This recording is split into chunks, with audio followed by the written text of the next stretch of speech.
Welcome to the first ever CreatorWorld, and thank you also for Mediacorp for your support of the event. I know we've been working quite a lot with your team and stuff, but tell us about you before we go into Mediacorp stuff. Tell us about you. What do you do for media? You wear many hats. Yeah, or many turbans in my case. I wasn't going to say that. I did. All right, so I have two roles at Mediacorp. I run the commercial division, where we work with brands and businesses to really help them achieve output, achieve outcomes, right? It could be a brand launch, it could be sales, it could be brand expansion. So we work with companies to help them really create marketing or business outcomes. That's one part of it. The other part, as a chief digital officer, is Mediacorp tells stories and we inform people. And we want to make sure we do that in whatever medium is relevant. So any digital medium could be apps, could be metaverse, could be YouTube, could be TikTok. We make sure that we tell great story and inform people in whichever medium is relevant to our audience. When do you sleep? Oh, yeah, no, yeah. Well, that's a different story, but yeah, no, I do get some time to sleep. I have a great team, actually, so they make sure that I get good sleep. Now Mediacorp does get involved with a lot with the creator community. Tell us more about the various. I mean, you've got there's a few different pillars within the company, right? Yeah. No, so firstly, of course, we have a fairly established setup in terms of people who are professional storytellers. So we have studios, we have script writers, we have cameramen, we have the entire machinery geared towards selling great stories. But there's a core realization that the storytellers, the sum total, if you look at the talented storytellers, there'll always be great storytellers outside of Mediacorp as well. And you can't hire all of them. So you have to create mechanisms, you have to create networks to make sure that you are able to tell the best stories for your brand and for your audiences. Which is why we have a setup like Bloomer, which is an MCN. It's an official MCN for YouTube as well here. Gautam was here in Singapore. What Bloomer does is there's two things. One is it identifies and nurtures great storytellers, helps them tell great stories, maximize their social media presence, maximize their audience reach, and so on. But very importantly, and this is very important for creators here, often creators find it very difficult to be in front of brands. You're all great storytellers, but how does a brand who at any point of time is launching a car or launching a credit card or has a very specific business situation, how do you make sure that you work with that brand? That's what Bloomer does very well. So when I'm having my weekly sales review with all my sales heads, and we are discussing all the companies that we work with and trying to understand how can we make a difference to their businesses, the Bloomer team is right there. They understand what's going on with the brand, and they say, you know what? This is something my creator can do very well. This is the product my creator can launch because they tell great stories which are relevant to this product. So there's some really great magic happens when you bring the creators with specific business situations. So that's what Bloomer does very well. And of course, there are several other parts to it which we can talk about later. How many creators are on the Bloomberg network? On Bloomer, it's 150 plus. We are touching almost 200. We also have, once we realize that we have lots of creators, and it's not manually possible for all our salespeople to remember each creator and be able to matchmake with the brands, we actually created an automated platform called Social Hub. What Social Hub? It's a marketplace. It's all automated. Creators, whether you're on Bloomer or not, can register on Social Hub. And we try to use AI to match creators with brands. So if you're a brand, you can register on Social Hub. You're a creator, you can register on Social Hub. We'll automatically use some machine learning to match-make brands with creators. And at the same time, the entire campaign, the entire communication is all automated. Early days, we've spent just 1 year of Social Hub. We are on $1 million run rate. It's doing very well. So we are very excited about it. So it's creator Tinder. You can say that, but beyond that, right? In Tinder, you'll matchmake, and after that, Tinder says, that's it, you're on your own. We hold your hand all the way. I don't know if we should carry on with this analogy, but let's move to another topic. So who are your customers? Is it just the creators, or are you working with the platforms as well? Where do you sit with that? We work with everyone. We think it's really important for the creator ecosystem to grow, which means obviously we work with the brands on one side. We'll work with all the platforms. So whether you're a YouTube, you're a TikTok, Meta, we work with them. We work obviously with all the creators. So for us, we look at Mediacorp as the epicenter of storytelling. And we think brands have a moral imperative to tell great stories, and we'll enable them to tell great stories by bringing the best of creators, best of platforms, best of storytellers together. So, yeah. I mean, Mediacorp's got so many different parts. I mean, and you talk about the platform stuff. Do you need the platforms, or can you not just do it on your own? No, we do. I think all companies, no matter how big a company is, you have to have the honesty to admit that you have to create, things for the audiences and go where the audiences are. So if, and that's the reality. Yes, we do have our own platform. We have MeWatch, which is our OTT platform, very popular. If some of you are following the World Cup, MeWatch, my plug, MeWatch is a great place to watch the World Cup. So we have our own platforms. At the same time, you have to just go where the audiences are, because each of these platforms have their own uniqueness. Some are great for short-form storytelling, some are great for long-form, some are great for pictures. So you just have to make sure that you tell the stories honestly in the right platform that your audience wants to be in. So we definitely work with all the platforms, and we, as much as possible, try to create a structured relationship with the platform. Some kind of a partnership, some kind of a program, as much as possible.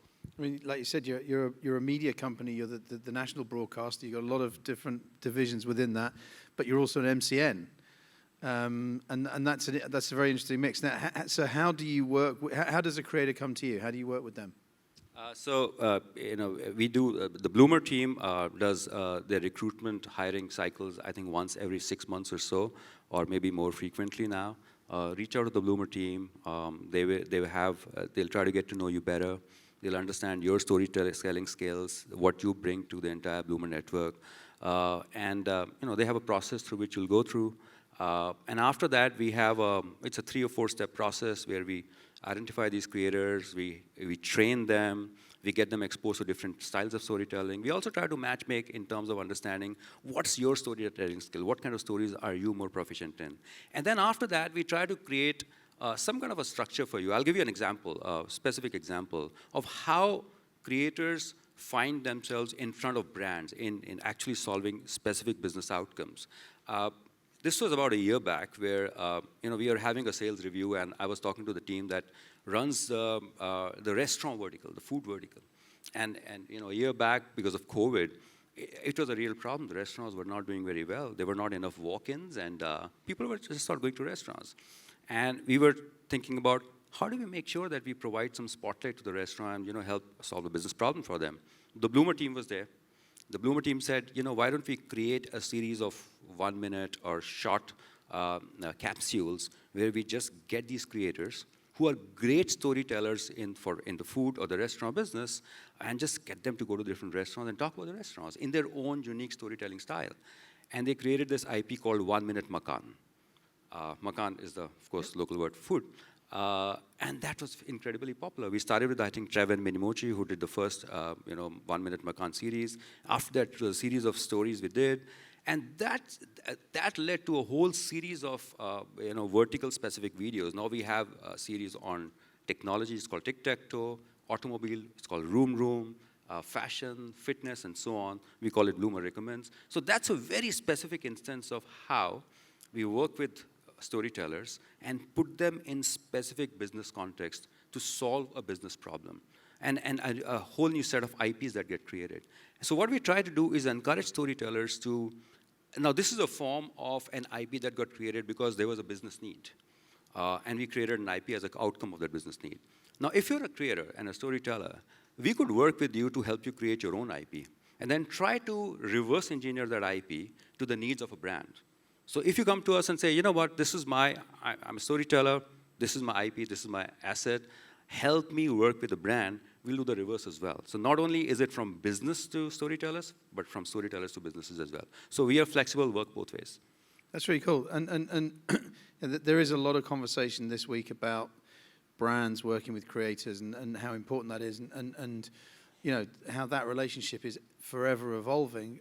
There's a lot of creators in the room today. You do sit on both sides of the fence.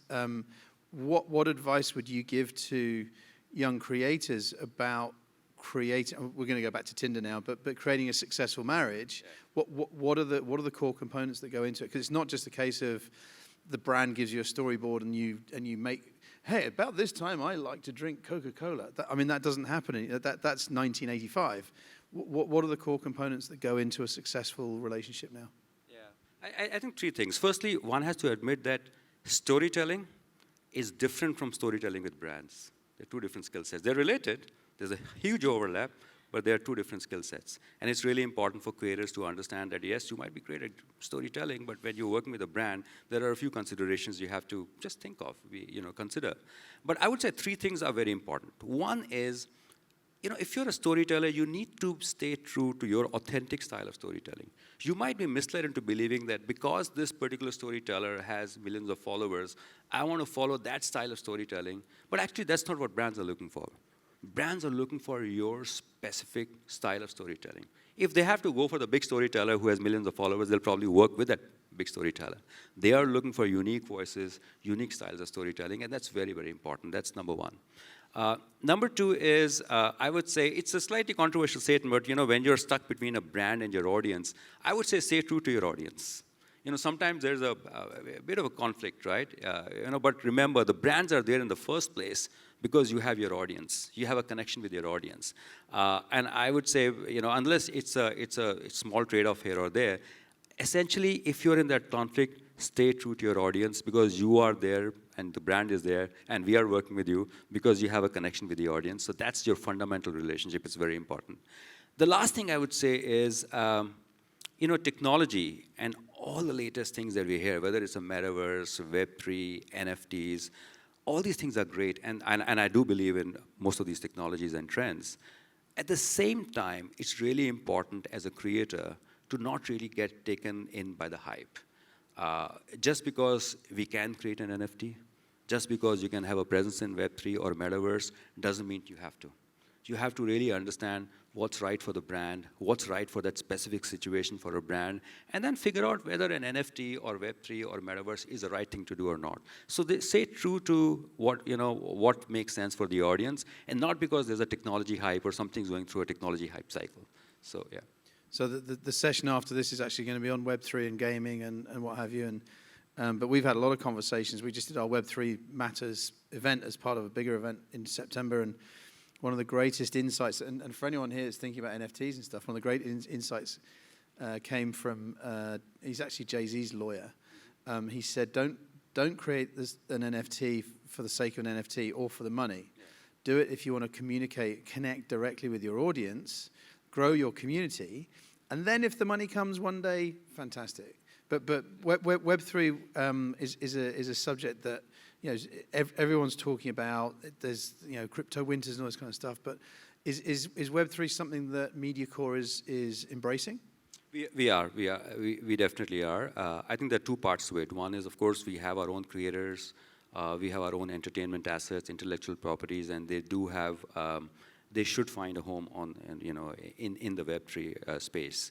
Our creators, are extremely popular, whether it's big stars in Singapore or smaller creators, and we are looking at ways to ensure that they have a presence on Web3, and also they can connect with their audience and create a community through NFTs. At the same time, lots of brands, pretty much, most of our brands are having active consultations with us on how do you have a Web3 and NFT presence.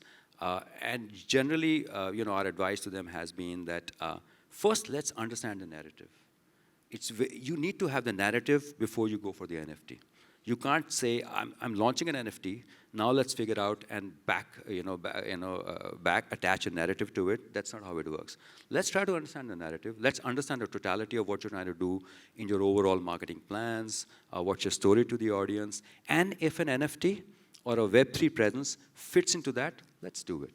So yes, it's something that we are actively working on with brands as well as our own creators, without trying to tick a box, just to make sure that it actually works for them, rather than be in NFTs just because it's the latest thing that everybody's talking about. There was another lovely. I keep quoting other people. This is why you do the moderating, because you get to quote other people and everyone thinks you're clever. But there was a wonderful quote that Web3 is a concept, not a construct. But you know, in 4 or 5 years' time, it's going to be the real deal.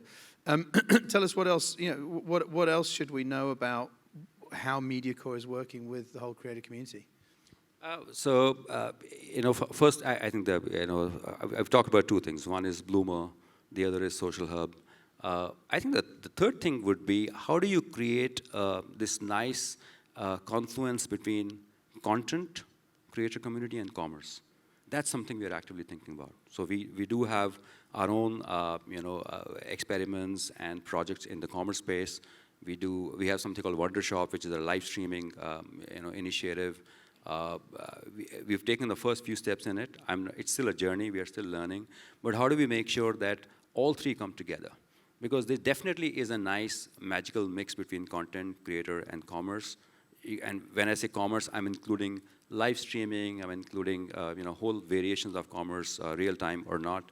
But that's something that we are very excited about. And I think if we are able to create the right constructs which allow the confluence of all these three, it's going to be great for the creator community, it's great for the brands, and it's good for us as well. So that's one. The second thing that we are, a phenomenon that we are observing is brands are more and more open to working with, you know, not just mega creators. You know, I mean, if you look at Mediacorp and our legacy, we started off by having these really big stars who would work with the big brands as their brand icons and so on. So that's great. That's going well. If you look at Bloomer now, you know, top 100 or 150 creators of Singapore, they are working well with brands as well. But increasingly, brands are saying, I'm open to working with a smaller creator.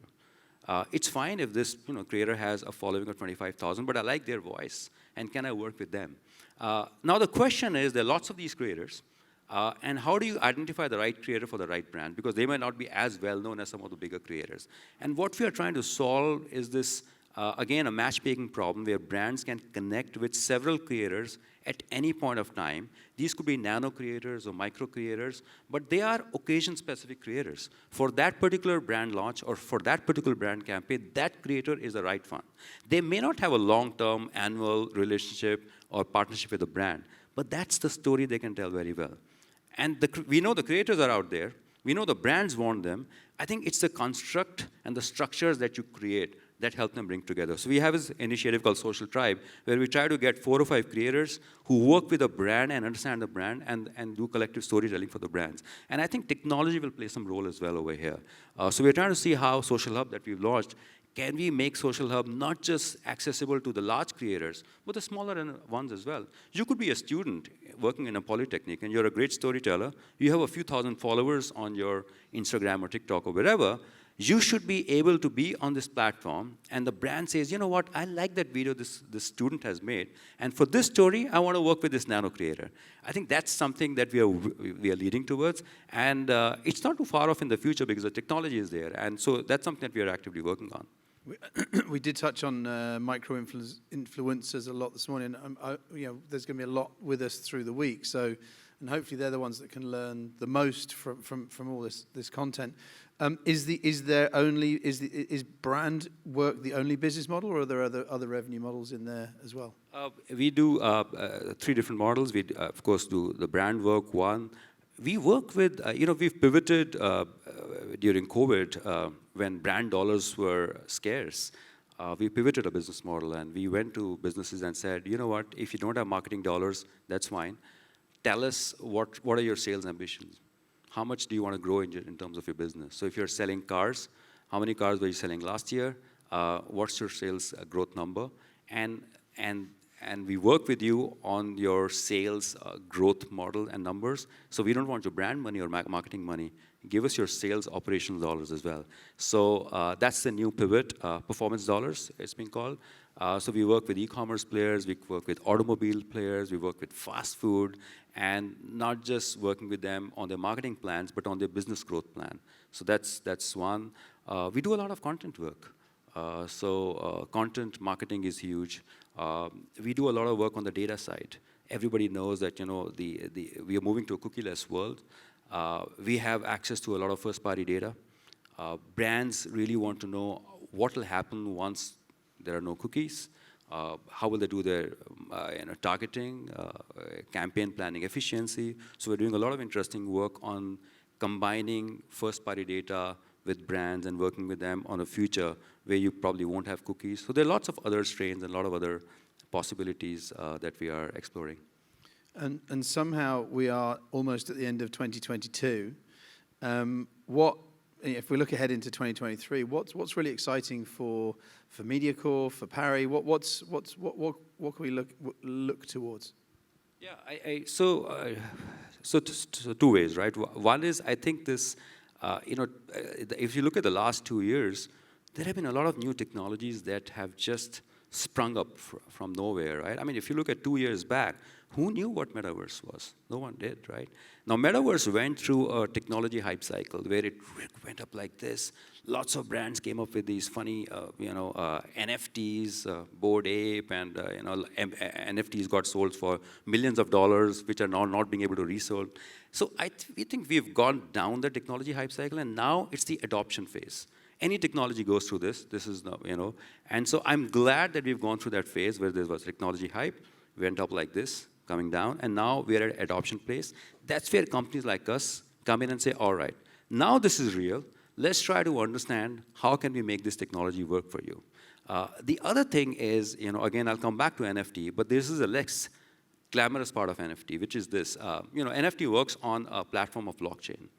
And that's, if you're a creator, it's a revolution because, typically we know that any creator, once you create something, whether it's a painting or a song or whatever, you get the benefit of the sale of that work that you've created for 1 or 2 transactions. After that, you don't even know how it's being sold. So you don't get any benefit from that, right? Blockchain and NFT solves that. And we are very excited by what that means for our creators. Because this means infinite supply of dollars to the creators. No matter at what stage, it could be the 10th sale after you've sold something, you will get a share of that because it's embedded in your NFT contract. And that's, I think we don't talk about this enough, but this is hugely important for creators. It's almost a revolution. It's a renaissance as far as if you're a creator. So what this means for our creators and an entire creator ecosystem, we are very excited about, and we are equally excited about how we can play a role in this entire value chain. So looking into the future, what prediction would you have for this creator economy in this part of the world? And that could be Singapore or Southeast Asia or Asia Pacific in total. But would you have one big prediction for everyone here for the next 12 months? Yeah, I think firstly, this part of the world, in some ways, leads the way in terms of how a creator economy or influencer marketing can make a difference, right? The West looks at us to see what's going on in this part of the world to draw inspiration, and that will continue. And I think 2 things could happen, might happen. One is you'll see a proliferation of creators who don't necessarily have millions of followers. They probably have a few thousand followers, but they can tell great stories, and they'll start becoming meaningful to brands. Because we're at the cusp of brands and creators, and we know brands are looking for authentic voices. And when they say authentic voices, doesn't mean this person has to have millions of followers. All they're looking for is, my team uses the word authenticity, authentic storytelling skills, right? So that's what they're looking for. And there are lots of these creators like this, and we know they exist. As we start creating structures for these creators to bring their storytelling skills to brands, that's going to create some very interesting magic, and that's something that we are very excited about. I'm totally stealing raw authentic. I've never heard it before. I stole it from somewhere, so it's okay. And it's not yet on blockchain, so we don't have to pay any money to anybody who created it. So. But raw authentic, I mean, again, going back to the micro-influencers and a lot of the people here, that's what raw authentic is. I mean, you don't have to have tens of millions of followers. And also in where there are businesses suffering around the world at the moment, and economies are having a tough time. Maybe it is the micro-influencers that can really succeed because they're not asking for huge budgets, and therefore the KPI is not going to be that big and stuff. No, absolutely. I think we'll see a scenario where you will have a very specific business problem, a small micro business problem. A creator will come and say, you know what, I can help you tell a story over here in this particular instance. They'll create a story for the brand, and then they'll move on in their authentic or authentic storytelling style. That's the future. We are very excited about creating a platform that enables the creators to actually be able to add value to the brands and to the businesses. So I think it's going to be hugely exciting. It's fabulous. I mean, it's Singapore. Does that have its limitations? It's 4 million people. I mean, how does Mediacorp? I know you got Channel News Asia and stuff, but does Bloomer go outside Singapore? So firstly, yes. I mean, it is a small country, but at the same time, because it's small, it does, provide, become a nice crucible for what's possible in this space. Because access is not a problem. If you are able to pretty much reach out to all the creators here in Singapore. All we have to do is just put some ads on CNA or Mediacorp, and all the creators know that we are hiring, for Bloomer. So accessibility is not a problem. And also you can go really deep. You can try a lot of things. It's, everybody's connected over here. So yes, what we don't have in terms of width or breadth, we compensate for that in terms of depth. So, it's a great market to just try new things and experiment with new things. But yes, at the same time, yes, there's demand from other countries. Social Hub is now in the early stages of expansion into Malaysia and Indonesia. So yes, to answer your question, there are the cultural milestones and cultural elements that our Bloomer creators, make stories around are common across Southeast Asia.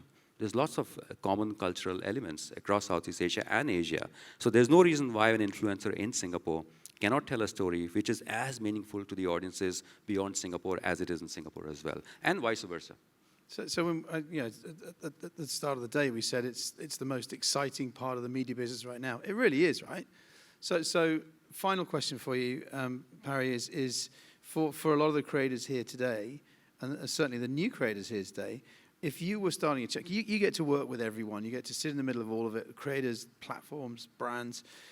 What advice would you give to someone wanting to start a channel today? So firstly, I think it's very important to find your voice and stay true to your voice. Lots of time creators start off by telling great stories in their own style, and they find their voice, but somewhere along the way, they feel compelled to change it because of business realities, because of monetization situation. We get that, we understand that. But this is where we come in. Our job is to ensure that we understand what your true voice is, what you're really good at, and then allow us to put you in a situation where we can make use of your true authentic self, and then work with a brand to help you tell your stories which are relevant for that particular brand or that particular business situation. So stay true to your voice. Happy to work with all of you, and I think the future is going to be hugely exciting if we collaborate and work on this together. That's fantastic. Well, Parry, we're out of time, but and this is where I do look clever because I've written notes. But you're talking about multi-platforms. You talk about telling stories. Social Hub, Bloomer, go where the audiences are. You're helping to solve business problems. Be authentic. Be raw-authentic. We talked a lot about Web3 early days, but how exciting it is and that you're embracing it, understanding the narrative. The 3 C's, content, creator, commerce. I thought that was another interesting one to pick up on. Micro-influencers, what a great future. If you've only got 1,000 subscribers, fantastic. And I can be your client then. But yes, I think that the future looks very bright. So Parry, thank you so much to you, for your team, for joining us, and to everyone from Bloomer and stuff. Thank you for joining us at CreatorWorld. Thank you for having me, Jasper.